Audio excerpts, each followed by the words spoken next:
Алтыншы тақырып. Дағдарысты жағдайды шешу, кәсіпорын дағдарысқа қарсы саясатындағы маркетинг. Тақырыптың мақсаты дағдарысты туындатқан әртүрлі жағдайларға байланысты дағдарысты жағдайларды шешу, басқару жолдарын қарастыру. Кәсіпорында дағдарысты болдырмау салдарын азайту және сауықтыру мақсатында қолданатын маркетинг. Оның мақсаттарын зерттеу. Тақырыпта 4 сұрақ қарастырылады. Бірінші сұрақ: дағдарысты жағдайды шешу. Дағдарысты жағдайды шешу дағдарысты туындатқан әртүрлі жағдайларға байланысты.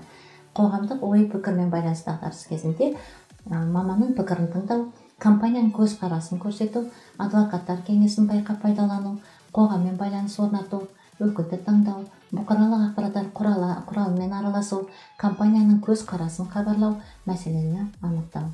Келесі жағдайды шешу тобы: нарықтағы күтілмеген жағдай немесе тауардың құруы. Клиенттердің сұрау мәселені анықтау, жауапты әрекеттер жүргізу, өндірісті реттеу, компания туралы ақпаратты жаңарту, мәселені анықтау, нарыққа қайта шығу. Қолма-қол ақшамен байланысты дағдарыс. Қол ақшаны бақылауға алу, яғни сенімді қалпына келтіру, пайданы көрсету. Келесі: өндірістік қатынастар дағдарысы, климатты бағалау, ашық келіссөз жүргізу, келісімге келу. Басқа компанияның бақылау пакетін жалау мақсатымен сатып алу, яғни жалаушыны анықтау, мамандарды тарту, ұсыныстарды қарастыру, ұсыныстардан бас тартуы, қоғамға хабар етуі, қорғанысты қамтамасыз ету, пікірлестерді жинау, компанияның тартымдылығын төмендету.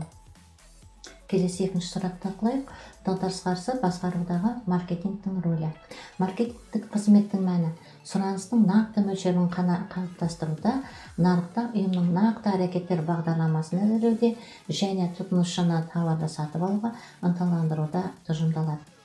Маркетингтің негізгі принципі болып, тұтынушыға және оның қажеттіліктеріне бағдарлану, оларды қалыптастыру және максималды қанағаттандыру болып табылады.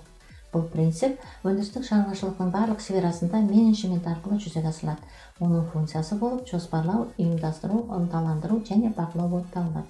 Маркетингтің негізгі мақсаты нарықтағы үлес және сату көлемінің көрсеткіштері түрінде көрсетілген нақты тауарға деген сұраныстың шамасын анықтау. Нақтылғанда маркетинг тұжырымдамасының рөлі және мәні кең ауқымды.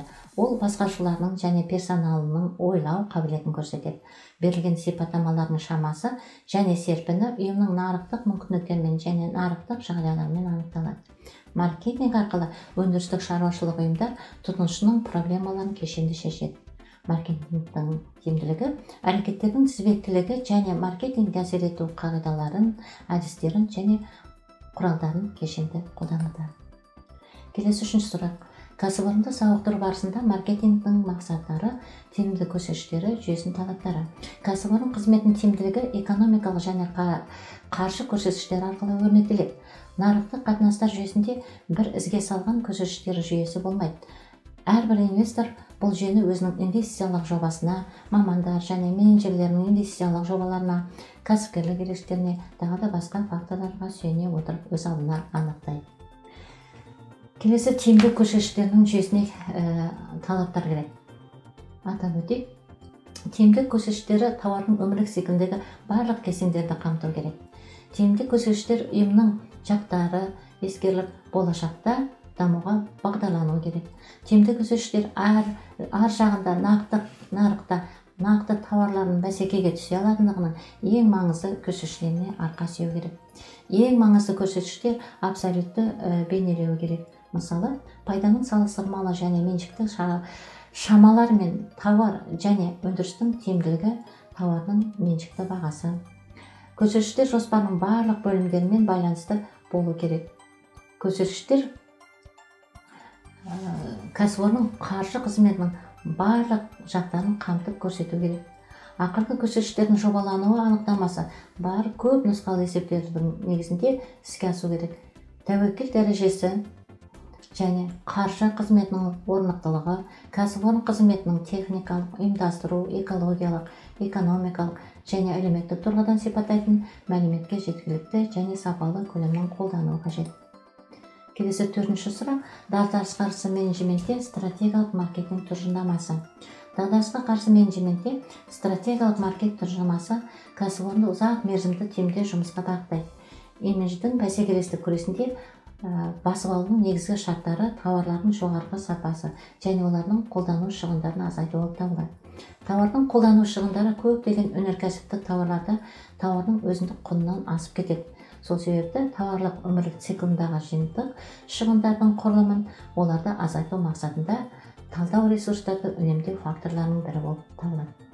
Экономикалық теорияда жиынтық шығындарды қысқарту механизмі уақыт үнемдеу заңымен сипатталады. Тақырыпта өзіндік бақылау сұрақтары қарастырылады және де тақырып бойынша әдеттер тізімі қойылған. Назарларыңызға рахмет.